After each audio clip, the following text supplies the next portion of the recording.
วันเวลาผ่านมาเนิ่นนานเหมือนสายทานไหลไปบ่หวนคืนมีคำหนึ่งที่มันคงไม่ยั่งยืนบ่อาจลืมความเป็นเพื่อน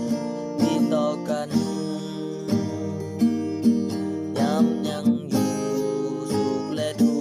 กข์ช่วยแบ่งปันมิตรภาพนั้นเพื่อนจงรักษาไว้หากวันใดล้มลงเพื่อนจงลุกสู้ใหม่เฮาจะก้าวเดินไปพร้อมกัน